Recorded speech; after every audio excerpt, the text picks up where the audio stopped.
Okay. All right. Sorry about that. Whoever might have been on the earlier stream, I had something that came and interrupted. There's nothing I can really do, but I will try and restart this. Okay. Sorry about all that. Let's go back to this. So I'm watching a video called "Stop Saying That Gear Doesn't Matter." His channel's been recommended to me a couple times. I'm not really sure what the guy does. I think he does recording videos and stuff, but I watched one and it didn't seem to follow the patterns of our properties of evidence-based audio. But, look, we got plenty of killer engineers who believe really weird things, and it kind of doesn't matter because they get the work done and all good, So let's see how this goes. All right, I'll just start back from the beginning. Let's just see. Sorry about all that. A little bit of rambling preamble there. So hopefully somebody types in the video. Video starts at 1 minute 10. Here we go. So this is "Stop Saying Gear Doesn't Matter" by Andrew Chapman Creative. And of course, gear matters. If you need a microphone and you don't have a microphone, you're in some trouble. Oh, wait a second. I am on the wrong live stream. No, that's right. All right. So yeah, if you have a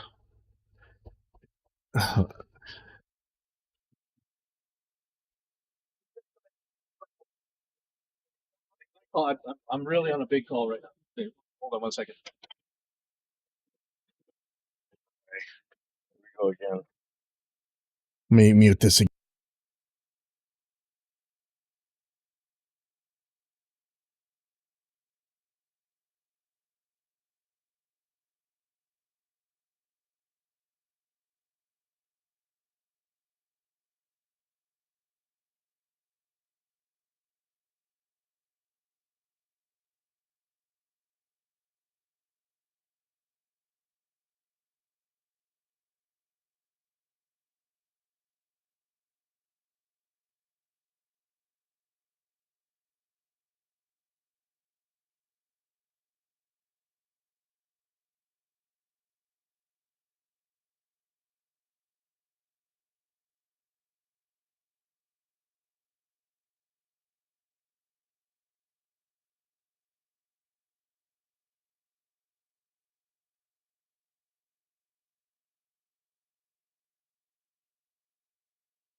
Okay, sorry about that. Here we go again. So now we're 3 minutes in. We haven't even started. I should just restart this video. I'm sorry, everybody. I have the big "Do Not Disturb" sign on, and I have the big red light on, but apparently that's not good enough. All right. So, of course, gear matters. If you need gear and you don't have any, that it's going to matter. Also, if your gear can't perform the task that it needs to perform, then it matters. Let's say your mic preamp can't get enough gain to get the signal level up above the whatever you need it to get to. That would be a problem. Maybe something's just way too distorted. That would be a problem, and the gear would matter. But what people like to say when they talk about gear mattering usually is, I have this magical mic preamp and it has this magical property to it, and you can't measure it. And if you don't have it, it's not going to be pro, or like they used to say in the womb, moist pro, right? And today's gear is so ridiculously good and flat. Let's see. I'll give you an example. If you actually test this stuff, take a look here. Let's look at analog to digital converters, for instance. Even the cheap junk. Look, here's a Behringer, the ADA 8000. That was their 8-channel to ADAT converter. This is green line right here. I mean, it's flat to within 1/10 of a decibel, and until you get like right near 20 kilohertz, where it's flat to within 2/10 of a decibel, right? Stuff is so ridiculously good.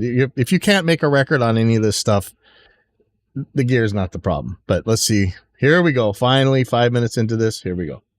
Does the gear that you use matter? Yeah. Also, not at all. Maybe it's a different question. Maybe it's when does gear matter? Let's talk about it.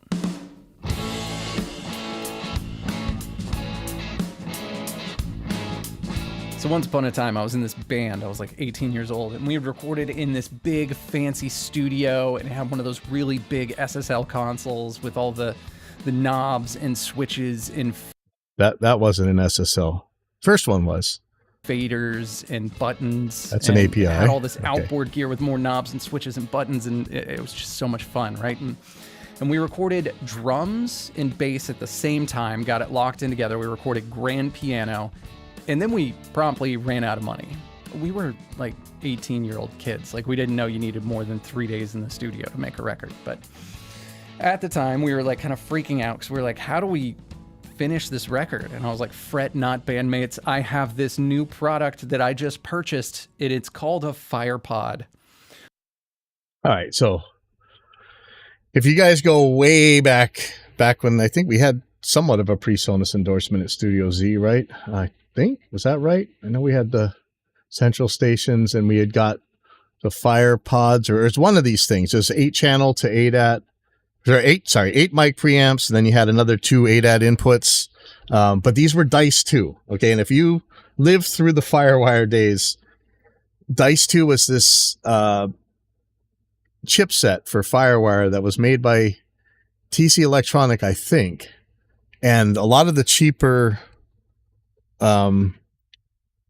interfaces and stuff used it. And it was horrendous. It had huge latency. Jim Roseberry used to point this out. In fact, you go way back in early forums, I think in Crossfade, Jim Roseberry was showing that the minimum latency on these things, round trip latency, was like 23 milliseconds. And even then it was very dicey. I know, pun, but the Dice 2 stuff was a nightmare. And the other thing was, it was kind of weird. TC was making their own interface, and you have all these companies using their competitor's product, a competitor who has a vested interest in seeing your product fail, but you're using their stuff. I mean, it just seemed insane that FireWire stuff on Dice 2 was always a nightmare. Focusrite used it, M-Audio used it, PreSonus used it. There's several others that used it. I mean, if you wanted FireWire that would work back then, or actually even works today, there was Motu and there was RME, and that was it. As far as I know. But all that said, these mic preamps were perfectly good. They're flat. They're very low noise, very low distortion. If you couldn't make a good sounding record on a FirePod, never mind the latency and all that crap, but sonically, you got way bigger problems than what your gear is. So we can record the rest of everything at my home studio. Okay, so here we go. Probably got drywall and carpet. There you go. What do you think that's going to sound like, right? Never mind. It's not the gear. It's not the FirePod's fault. Oh, look at right there. Is that that's one of those Behringer, the unbalanced patch bays they had. I forget what they were called. So we did. I honestly fell in love with the process of home recording and this like trial and error, which is like, we had no pressure, right? I could noodle into the late hours of the night without worrying about the... I know I keep pausing this. I'm sorry. There's something to be said for the prices of the studio keeping you moving. If you give yourself infinite time to mess around, you may never get anything done. I mean, I'm a prime example of that. If I'm not on the clock, oh man, I'm never happy with anything. Budget that we didn't have, or, it was just, we could try stuff. It was just so freeing to be able to do this at home, and we loved it. And we captured these great performances. But when I listened to those tracks, it was weird. Like, all the drums and the bass and the piano was like up front and big and huge sounding and competitive with other stuff in the genre at that time. But all the stuff that we had recorded at my home studio, it was like cold and distant, and it just sounded like it What units do you measure cold and distant in? All right, never mind. was over there. The drummer at the time actually had the best like metaphor for it. He's like, it's as if like the drums and the bass and the piano are like this karaoke track, and you're just recording on top of this karaoke track. And I was like, yeah, that's kind of crazy, but it makes sense, right? Okay. So you took the drums, bass, and piano to a professional studio, hopefully professionally acoustically treated, recorded by professionals that have a lot of experience and use common, tried and true, evidence-based recording techniques. And it sounds really good. And then you try something at home in a horrible room and it doesn't sound as good to you. And you wonder, they always like to say, like, give an F1 race car to me. I'm gonna crash it into a wall. I don't know what I'm doing with that thing. Give a airline pilot. Okay. Throw any Joe Schmo behind the wheels of a 747. And what do you think the chances are that anybody's walking away from that alive? Right. And that's even with the right gear still. But even in the crappiest place, a good engineer will find a way to make something work. But, to say that stuff that a novice recorded in a horrible room that looked like carpet and drywall doesn't seem to compete with stuff recorded in a professional studio by experienced professionals. I mean, duh. I don't know. Come to the skate park. Watch the guys who've been riding for 10 years versus one who've been riding for a month and see what the difference is, right? And so I talked to a friend of mine that was in recording school at that time, and I was like, hey, this is what's happening. This is the experience that we're having. What's going on? Like, am I using the wrong mic? And he's like, no. When you go to those studios, they have these preamps that have these transformers in them. No. And when you turn it up. No.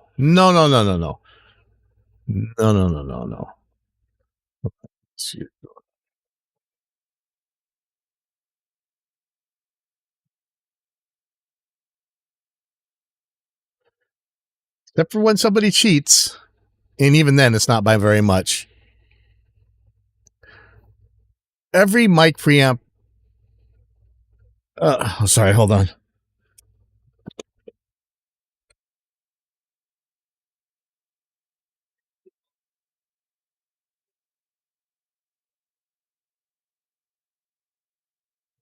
Okay, hold on, you guys. Sorry.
Okay. Holy crap. No amount of red lights or signs or do not disturbs seem to do anything. This is the dead day down here. That's the craziest part. All right. So anyway, I didn't even let him finish the sentence because I hope he's not going to say that because this mic preamp has a transformer and because it's some magical mic preamp. Measure these mic preamps. They come out the same. They're flat. They're meant to be flat. Nobody was trying to build a mic preamp that messed up your sound. Like, everybody wanted a straight wire with gain. That was the saying, right? Let me back this up a little bit. When you go to those studios, they have these preamps that have these transformers in them, and when you turn it up, it saturates the transformer. No. And it really brings it forward in the mix. And No, makes it sound big. no, it doesn't. No, it doesn't. If it did that, you could measure it. You can saturate a transformer. Maybe we'll do another video on that. You can saturate a transformer. At these levels, it's either not going to matter at all, or it's going to be so horrible that you could kind of get a white stripe sound out of it maybe, but it's not because this thing has a transformer in it. GML, George Massenburg Labs, is a transistor mic preamp. There's no transformer there. There are plenty of transformerless designs that were absolutely awesome. I don't know. Maybe I'm just starting to rant here. It's not necessarily 100% true, but I took it as 100% truth good. at the time. So we go out, we buy. At the time, there wasn't a lot of companies doing this. Warm Audio didn't exist yet. Black Lion Audio wasn't out yet. There was a brand. Brent Averill Enterprises, right? Is that what you're going to say? Brand called Golden Age Project. And they made a 1073, a Neve 1073 clone with like budget parts. And so if you wanted that transformer sound, you could. I would bet this guy $500 that he can't hear the transformer sound. I could give him a signal with the transformer and without, and see if he actually hears the difference. He can pick the correct one more than 33% of the time on a double-blinded test, on an ABX test. It's ridiculous. But the other point was kind of interesting. He's saying my friends in audio school at the time, that probably meant the conservatory, right? What was the biggest complaint about these recording schools, or kind of still is, but the big ones, the point of those schools was to sell students to advertisers. You know, back in the day before there was all that much internet, and we didn't really think that data mining was so big, where you weren't the product. I mean, nowadays they say if the software is free, you are the product, right? Because they're just looking for your data. They're looking for your email address. They're looking to be able to market to you. You paid these recording schools. Not all of them. There's plenty of good ones. But when people want to complain about the big names on the list, you paid a lot of money to go to this school where they would sit you in front of whatever gear was in Mix Magazine at the time being advertised, and you were basically just paying to be sold to advertisers. So of course, what gear you're going to use? Oh, it's going to be some kind of Neve clone. So it wouldn't have been the Golden Age. Probably would have been one of the Brent Averills or something big. Maybe even AMS had their own stuff. Could have it without paying the thousands of dollars that it would cost you to get a Neve. So we bought it and started tracking stuff again, and it sounded better, but not great. It was still. Wait, so still when an amateur in a bad room records something, it doesn't sound that good. So it wasn't the gear, right? It wasn't the gear. And you probably didn't run a test sweep through it to see what actually is the difference between the mic preamps on the FirePod and the mic preamps on the 1073 clone. And again, man, if you can't make a good album with PreSonus mic preamps, you're in so much trouble. It's got nothing to do with the gear. Like a little distant, but it was warmer this time. Like, and what units are you measuring warm in? You know what you can do to get warmer? Turn up an EQ. How much you want to bet this was just confirmation bias? So when you got the exact same sound out of it, and or maybe that was a crappily built mic pre and it couldn't pass treble. I could tell that the transformer was doing something, but it was like I got the character, but it still sounded far and distant. Character. What units are you measuring character in? And what is this far and distant thing? That doesn't come from a mic preamp. That comes from a reverb or a really crappy room. Stick with me. This is where it kind of comes full circle. So I go back to the same guy and I was like, hey, so we bought one of these. This is now the experience that we're having. And he goes, yeah, that makes total sense, because Golden Age, they are, making budget stuff so that you can try out, this type of thing without spending the money, but like they're making it with a lot of budget components. It's just not going to sound as good. I was like, okay. I should just shut up and see if this guy's just winding us up and he's going to say at the end, hey, I tried all this different crap. It wasn't the mic preamps at all. So you know what? I should probably stop commenting on this. But again, your friend paying to go to this school that's just marketing him to these marketing people. No, we know how electronics works. If there's a substandard part and it makes it sound different, then you know what to fix. But without you guys running a sweep through here and seeing what actual frequencies are coming back out of here, what the distortion is, what the noise is, whatever other character you might think is making this warmth or distance or whatever, then you're just flying blind and you're just throwing darts in the dark and hoping you hit a dartboard. It's ridiculous.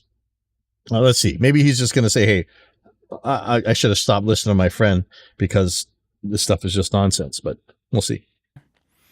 So I returned it. And because it only cost like $300 at the time or something like that, I returned it. And I then started looking around for a preamp that was a big preamp. Like I couldn't afford a Neve or an API or, a Grace design or anything like that at the time. Like I had very little. Wait, what's in the Grace? Hold on.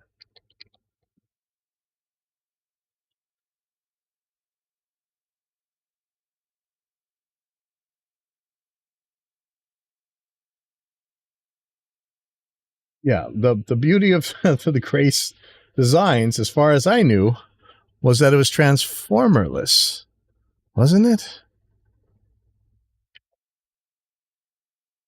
Let's see.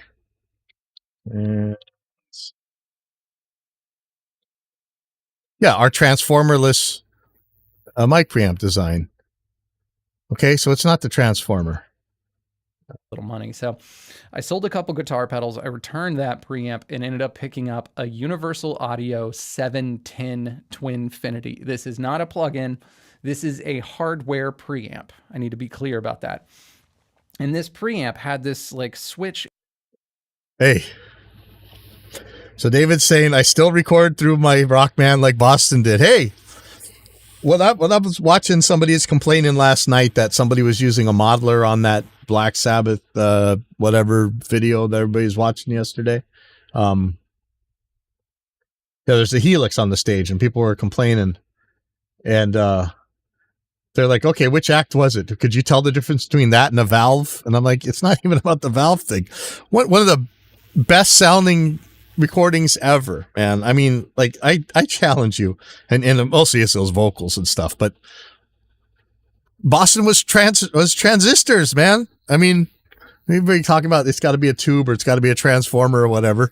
Those Rockmans and the things Schultz built for himself, as far as I know, there was never any tubes in any of that stuff. And I would love to be as obscure as Def Leppard was or any of the other bands that use that stuff. I mean, come on. But yeah, Rockman works fine. Jimmy Page recording in his bathroom. All right. In the middle, or this knob where you could go 100% tube or 100% transformer on the other way. And I was like, okay, so there's some versatility in it. And so I bought it. Hooked it up into the studio, hardwired it straight into the line input of the FirePod because I didn't have a patch bay or anything, and started recording guitars. And sure enough, everything just started gluing into the mix that I was recording through this preamp. And like the bass overdub that we wanted to make, we were able to make, and it actually glued right in. So what was the difference there? You paid a bunch of money and you said, oh, well, I paid a bunch of money, so this must be really, really good. Did you test it? Did you actually run a signal through there and see what the actual difference was? But just because it says universal audio on it, it magically sounded better and everything else. And we've got no evidence for anything, right? It wasn't the fact that there's an amateur doing this. It wasn't the fact that you're in a bad room. I wonder what do you mean by recording guitars into there? What was the recording process? I think we're getting a lot of information we need. But, the funny thing is too, by buying all this stuff and taking it back, you're actually getting better because you got more experience at that point. But it's so easy to fool yourself. That's the whole thing about like the Dunning-Kruger effect or cognitive confirmation bias, right? You're going to fool yourself. Hey, this thing costs more money. It must be better. Into place and recorded vocals. And even though that's not my favorite preamp for vocals, like it's not my favorite preamp. Like all these guys who always talk about, oh, this preamp is better than that preamp. Every single time you take the experts and you throw them in a room and do an actual double-blinded test, they can't tell one mic preamp from another. And when they do make picks, they end up picking like Mackeys and Arts and things like that. It's hilarious. Like, you think you can tell the difference between 3 good mic preamps? And I'm talking down to Behringer. Good luck. Good luck, man. You got to test this stuff. This is just faith-based at this point. Into the mix, like it was great, and all the other stuff. And this was such an interesting experience because I realized that, is there an audible difference? Yes. And I want to stop anybody right now that's currently like in the process of Googling, like, how much does a Universal Audio 710 cost? Because the point of that story is, believe it or not to sell you a piece of equipment. It's not the one thing that's going to transform your music career by any means, right? No, it won't transform it in any means. It's just a mic preamp. If you can't make a good record with the mic preamps that are out there,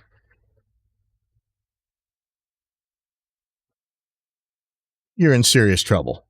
I mean, look at this. They're flat, man. I mean, look at this almost 1 dB more on the AMEC 9098 at 20K. Who cares? Here's the ADA 8000 mic preamp or 800, whatever it is. It's flat. Octopre's flat. 896. What is that? It was one of the Motus. It's flat. Midas M32. So warm one. Flat, right? But just do a search, Google search on blinded mic preamp tests, and every single time. Let's see, where's the results?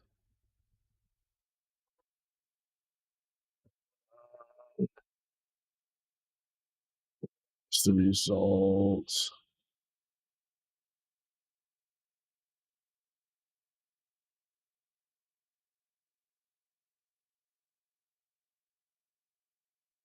But it's like dowsers, right? When James Randi went to Australia to test all these dowsers and stuff, they were super confident that they'd be able to find the water or the gold or whatever with their dowsing sticks. And it turned out none of them could.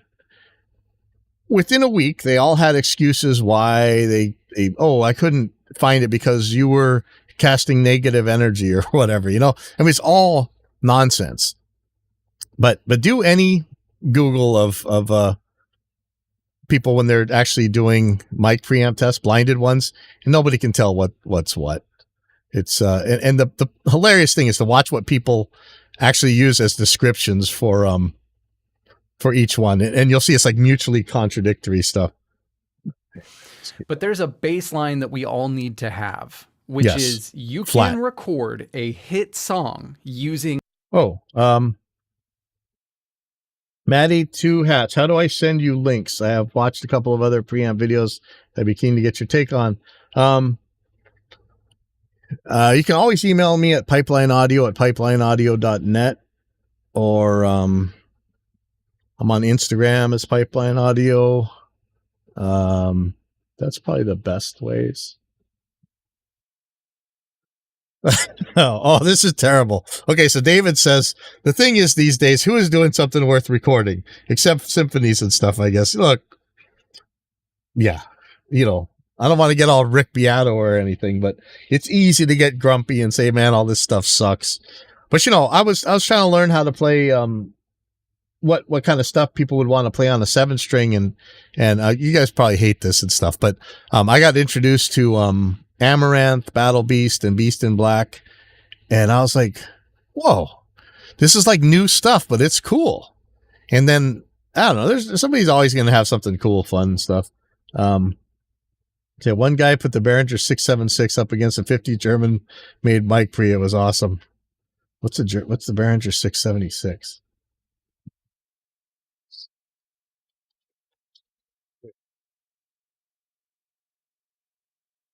Oh, it's like an 1176 thing. Wait, why? Okay, I'm trying to tell what this is. Okay, so you got it's got a mic pre on one side, and what should be an 1176, but it says okay, so the preamp's a tube. Okay. You know, the funny thing is when you really make good tube gear, it's perfectly clean and flat, which is kind of just ruins the point. What's the guy's name? Mixbus TV, I think. He was making the point that everybody talks about tube gear making stuff warm, but to him and to me, usually when the character of tube stuff is when you really push it, it actually makes it brighter. Like, because you're distorting stuff, man, and that's kind of pushes it forward to me.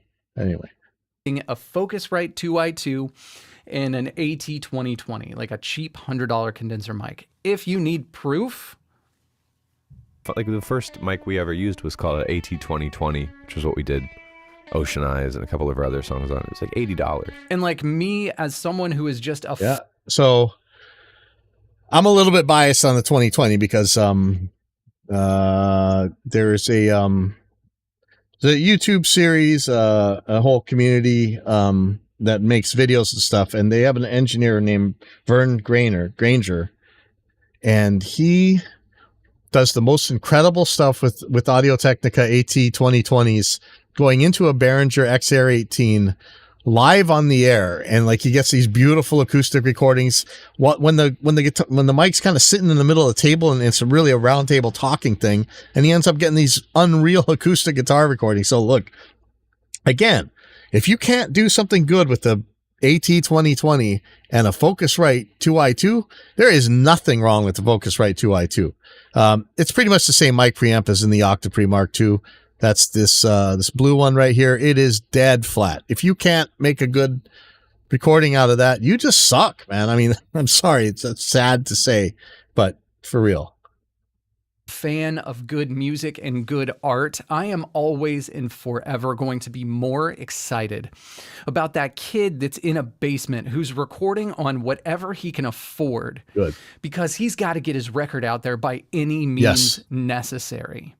And arguably, I'm more excited about that kid than I am about the kid who's in that multi-million-dollar studio that has access to all the best gear in the world, right?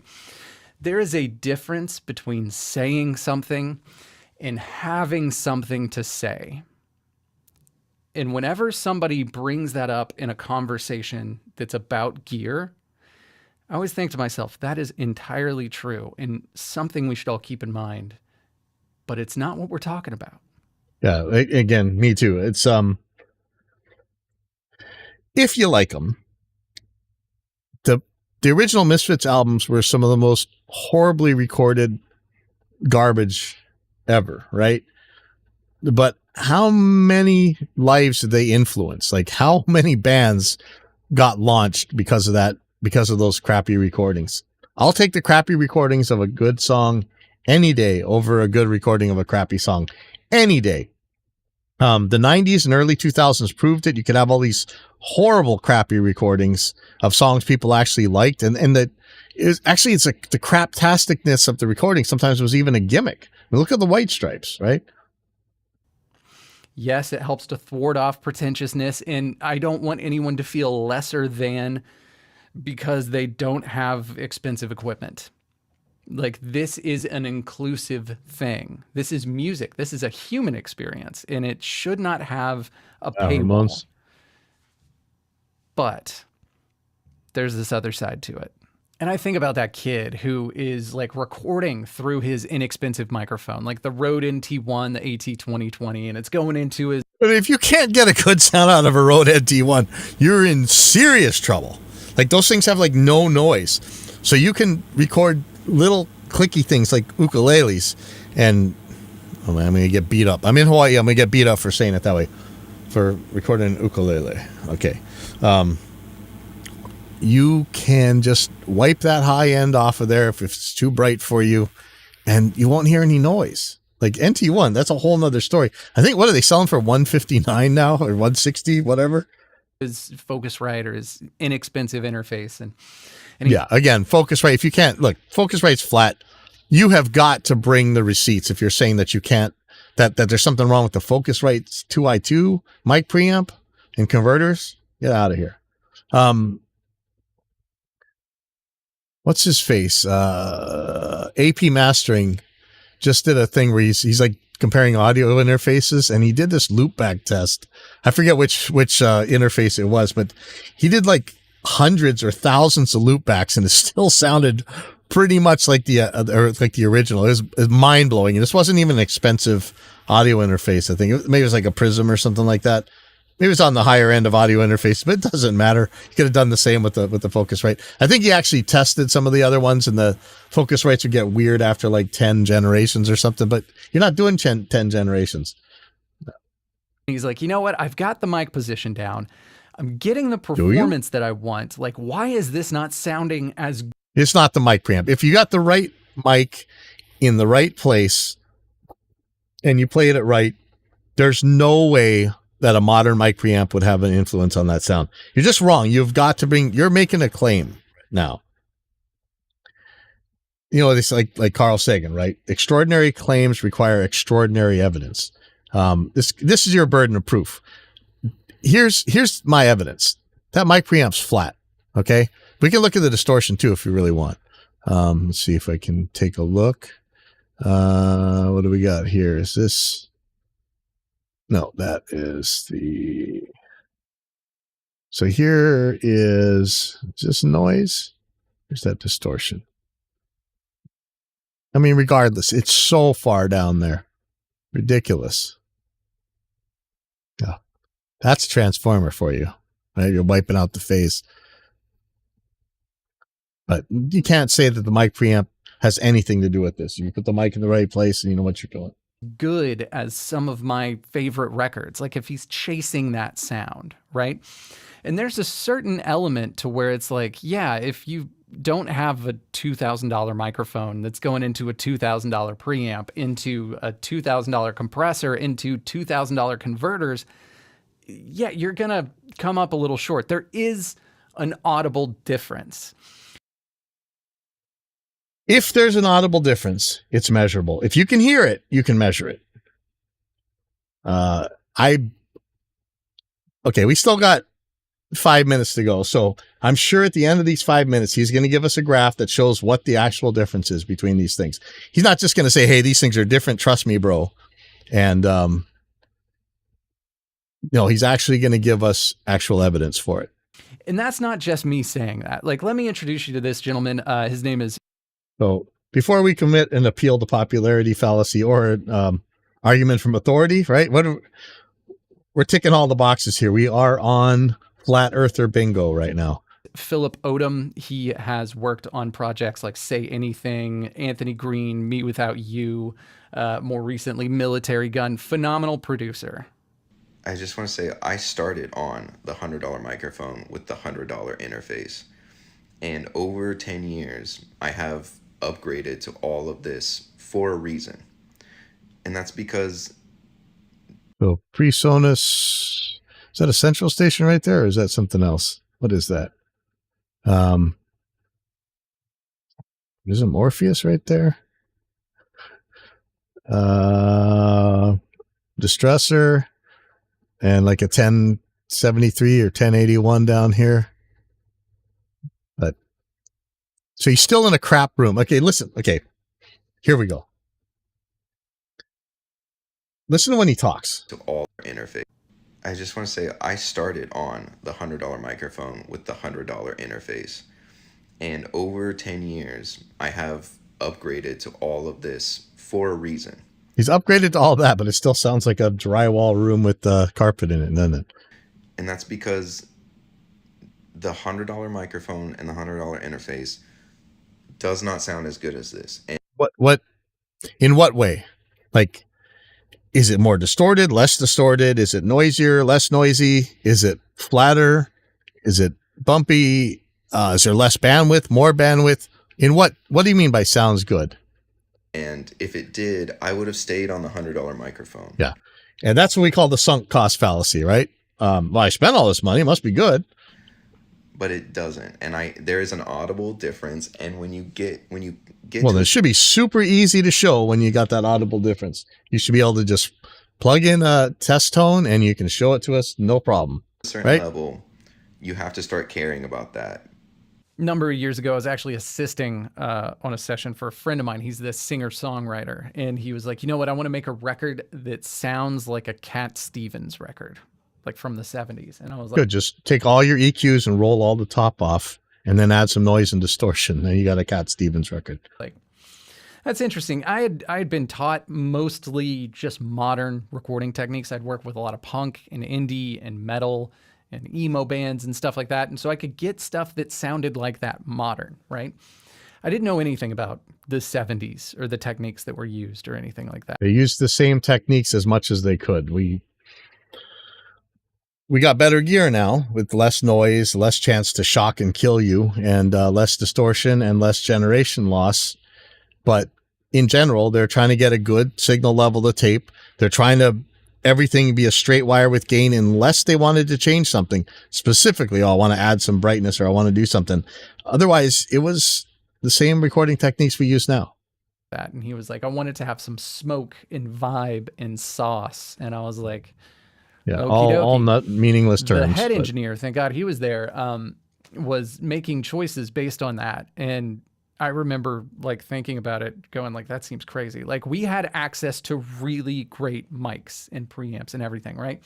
So even though we could have grabbed the Neumann KM84s, which are really expensive small diaphragm condensers, sound beautiful on acoustic guitar, instead of that, he chose an SM57. $100 dynamic microphone that most likely most of us have in a closet somewhere. And I was like, that seems nuts for Of course, we had the equivalent of Neumann KM84s back in the 70s when Cat Stevens did his stuff. They were a little bit noisier. They weren't 57s, but because lots of times you get knobheads that they say, hey, we want our stuff to sound old. So what will we do? We'll go grab a bunch of 57s and, get that sound that they're used to from clubs and stuff. That's how you make it sound old. Let me see. What year did Neumann make the KM84?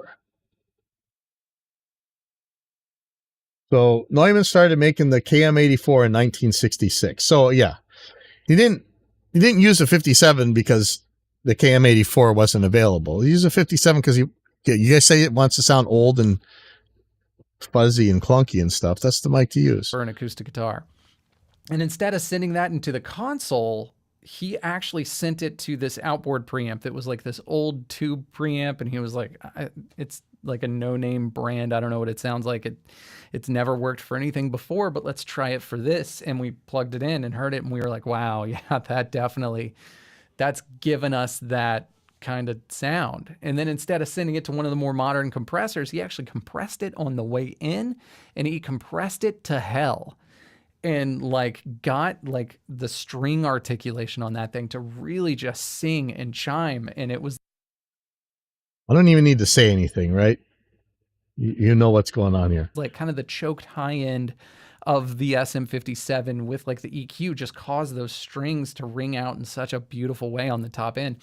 And instead of sending that to Pro Tools, He chose to send it to a tape machine, but not even the good tape machine. They had a good tape machine. They had an Otari MTR90, which is a 24-track, 2-inch machine. They sent it to this shitty old Fostex, which is 1/4 inch of tape for 8 tracks. If you don't know anything about tape and fidelity, the more space that you have on the tape for the amount of tracks, the more fidelity you have. So less space, you get lower fidelity, lo-fi. And I remember like hearing the end product of that and just going like, wow, that is a sound that almost no one knows how to get anymore. And No, no. You told the guy what to do and he got it immediately because he knew what you guys were after. This is the same thing we do when people say this stuff to us. We just cut all the highs off everything and kind of distort stuff. It's not rocket science. we were able to get it. And that's when I realized another valuable lesson, which is, does the gear matter? Yeah, sometimes. It's like this guy's admitting to be a sucker, man. Like, remember, I mean, yeah, look, if you run the recording studio, there's always people that'll come in and like, yeah, I want to sound like the 50s. And you're like, back in the 50s, those guys used the best stuff they could get their hands on at the time. And it just kind of came down a little bit distorted, But when you hear somebody say that, you know exactly what to do. Low pass everything. Don't record any subs at all. And then just start distorting stuff, And then they're like, yeah, that's it. And this is what these guys are saying. Other times, not at all. What are you going for? What are you trying to accomplish? Can you use the tools of your trade to help you get the sounds that complete the picture of the record that you're trying to make? You know how this goes. If you got something out of this video, please press the buttons, hit the like, give me a subscription if you got some value out of this. A lot of stuff coming up on this channel. These speakers were actually sent to me by Aventone Pro. I can't wait to do the review on them. I'm still in the process of getting to learn them, but I'm going to compare them to the Neumann monitors that I've got up here, which are like 4 times the price. So that's going to be coming up. That's going to be super Aventone make like an NS10 looking just thing? I want to point out, this is kind of funny. I've got a hole in the wall. This is why I don't always like to shoot facing this direction. And then that little white thing, that's not like an acoustic panel. That's my daughter's crib mattress. Whenever she outgrew it and we got her like a big girl bed, I was like, that is some dense material. Yeah. That might work as a bass trap. So there's a reason we use mattresses as that when we have to, right? It works great. So if you can't afford... Or a stack of towels, like a large stack of towels. Like acoustic panels and treatment and stuff, because that stuff gets crazy pricey. Crib mattress maybe might work. All right, see you in the next one. All right. Thanks for sticking in there. I know I had a lot of interruptions and restarts and stuff, but whatever. This isn't really any different than any of the other Gear Magic, Flat Earth videos or Tonewood videos or whatever else. Yeah. All right. Hopefully you can get some mixing done today, but I'm going to take off for right now, and then I'm going to figure some stuff out. But glad you're doing this one. This guy made me angry. I don't know, man. It's just funny. It's frustrating because, I was guilty of this early on. I was raised in this religion of pro audio, and I would tell people that you can't make a record unless you buy this $5,000 mic preamp, and it's completely wrong. And the worst part was I had a tech room with gear where I could actually test this stuff, and I looked at it, and it was wrong. But because all the professionals were telling me otherwise, I believed them for at least for 2 or 3 years. And then ever since then, I've been kind of paying my penance to get out of that. But anyways, that was frustrating.